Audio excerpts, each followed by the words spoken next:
गोदाराम यशवंत कोरडे, मुक्काम पोस्ट हिवरेपोर्डा, तालुका पारनेर, जिल्हा अहमदनगर। मला 15 वर्षापूर्वी मणक्याचा आजार झालेला होता। आता मणक्याचा आजार ज्याला ज्याला असेल त्याला माहितीच आहे ते वेदना काय असतात। एवढा त्रास वाढत गेला की माझं जीवन संपलंय असं मला वाटायला लागलं होतं।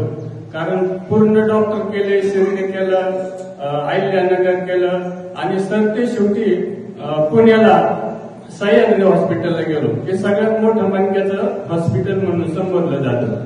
त्या सगळ्या डॉक्टरांनी एकच पर्याय सांगितला गेला, ऑपरेशन एवढा एकच पर्याय करावा लागेल, त्याच्याशिवाय तो दुसरा पर्याय नाहीच। आणि नातेवाईक म्हणायचे ऑपरेशन करू नको, मणक्याचं ऑपरेशन सक्सेस होत नाही। पण मला तर त्रास एवढा वाटायला लागला होता की मी शेवटी कंटाळून मंडळीला सांगून टाकलं। माझ्याकडे काय त्याच्या अगोदर पावत्या होत्या, ते तिच्या ताब्यात दिल्या। तिला म्हणलं एवढं हे सांभाळ, याच्यावर तू पोरांचं शिक्षण कर, कसं तुला पोट भरायचं तसं बघ, माझं आयुष्य आता संपलेलंच आहे। ती पण रडायला लागली आणि मग नंतर ती म्हणली या पावत्यांचं ठेवून तरी काय करणार, मग शेवटी ऑपरेशनच करू आपण, जे होईल ते होईल। आणि ऑपरेशन करायचं ठरवलं असताना एक अज्ञात माणूस जो माझ्या परिचयाचा नाही, आमच्या गावात एका गाडीवर ड्रायव्हर म्हणून आलेला, त्यांनी मला पाहिलं आणि मला म्हणलं तुम्हाला मणक्याचा प्रॉब्लेम आहे का? म्हणलं याला कसं काय सर? तो म्हणलं तुम्ही चालल्यावरून याच्यावर मला वाटतं तुम्हाला मणक्याचा त्रास आहे। आणि त्याला म्हटलं हो मी ऑपरेशन करायचं ठरवलेलं आहे। तो म्हणला ऑपरेशन तुम्ही नंतर करा, अगोदर माझं येण्याचं ऐका, मलकापूरला जाऊन या। म्हणून आता देवावर माझा विश्वास होता आणि तिथं पैसे लागत नाही म्हणलं काही टेन्शन नाही। मग आलो मी मलकापूरला, आलो तर तुम्हाला सांगतो इथं आल्यानंतर फुल गर्दी।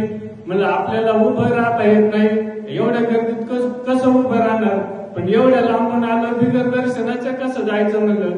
म्हणून मी कसा तरी त्या रांगेत उभा राहिलो आणि कसं तब्बल 3 तास लागले मला महाराजांचं दर्शन घ्यायला।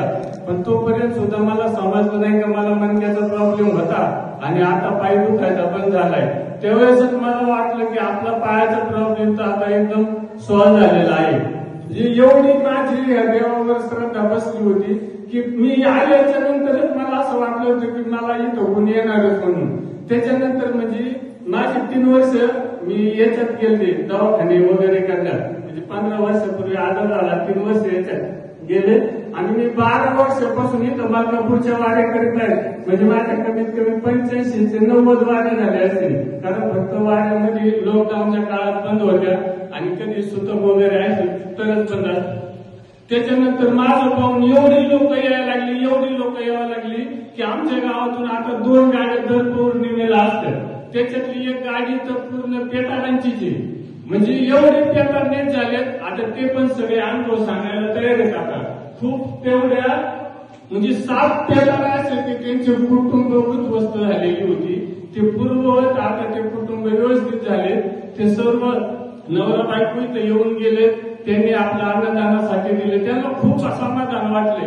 आणि आता ते पेटाडच एका पौर्णिमेला सगळे एका लाईनीत उभे करून सगळे ते अनुभव सांगतील।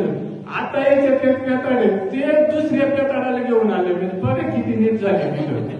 खूप म्हणजे इथं मी जसं येतो जेवढे अनुभव ऐकलेत ना, असा एकही आजार नाही का तो इथं नीटच झाला नाही, अशी एकही समस्या नाही का ती इथं नीट झाली नाही।